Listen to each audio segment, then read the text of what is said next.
And welcome back to part two of this massive penny haul. So as you can see here on the right, I got all my 1997 and up pennies, which are going back to the bank. And on the, actually, sorry, that's on the left. On the right, this is my bullion. So 1996 and earlier are copper. So you can see I have quite a few there. It's about the same, half 50-50. And let's take a look. So we'll stick with the Canadian first, and then I'll head over to the American pennies. So here I pulled out my King George V pennies. You can see here, missing a 37, but here we got tons of 36s. Quite a few there. Then back here, 33, 32, 31, and a 29.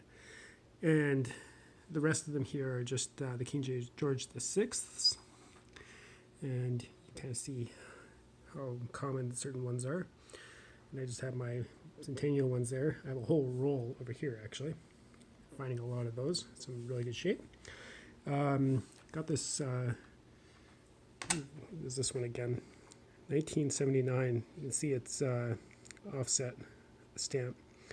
Not in excellent shape, but not in terrible shape either. You can just clean up some of the gunk off of it, would be not too bad. And then some really cool foreigns. I'll just pull them out here. Pretty sure I know what each one is. Now, obviously, this is a euro. This is Trinidad.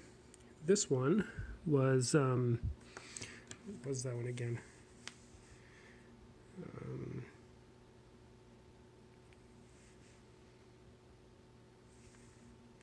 I looked it up. It was like a strange country. Anyway, so then we have Slovenia, another euro, a penny, and this one was one of the cooler ones. It was very good shape. It's fairly new, 2002 still.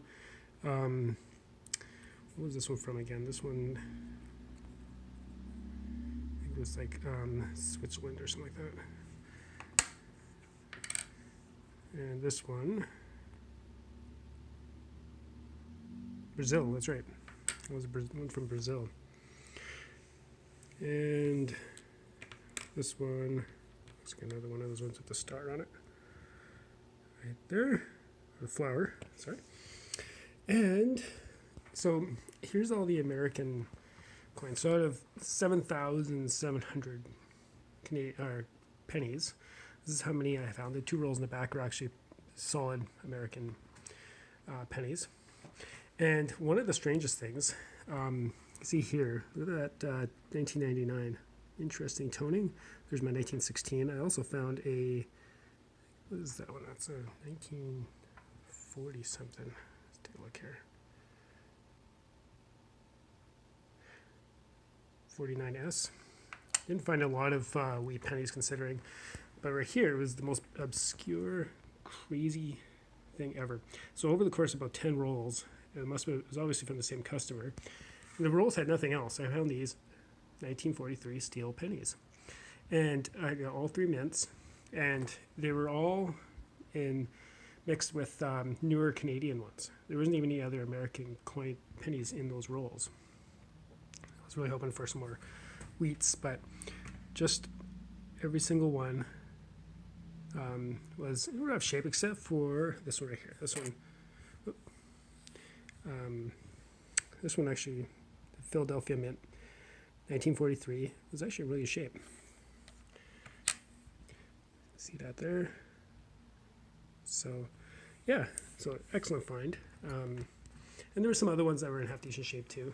Not a lot of rust. You can see some of them on the top here had a little bit, but not a lot considering. And I'll be making part 3 for this video with my finds for all of these. Most of them are going to be fairly new. And yeah, that's about it. I was able to add a little bit to my my collection. You can see here, obviously the last year is 2012. Makes it easy for the collection to move things very much. There's obviously I'm having trouble finding W's. The 99p was difficult too. I don't know why I haven't found that one yet.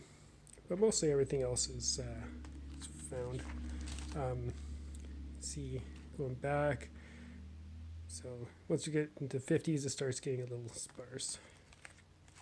Might be able to fill them up. I haven't actually moved any over from over here. I just haven't got that far yet. And I was able to add another variety to the 1947, which was a lot of fun. So I'll be down to 38, 37, and then all of these King George V ones. And then, of course, over here, we jump over to King Edward now. So 1920 was the last year, or the first year of the small cent. It was cool as that year they made both. So you can see here is the large cent, and then obviously all the way down through to Victoria. I've just added a few, and I've just been picking these up for as cheap as I can. See, some of them are pretty bad shape. Just fun to have them in the collection. Anyway, so that wraps up part 2. I'll make a part 3 for all these American ones just to show quickly what I found with that. Thanks.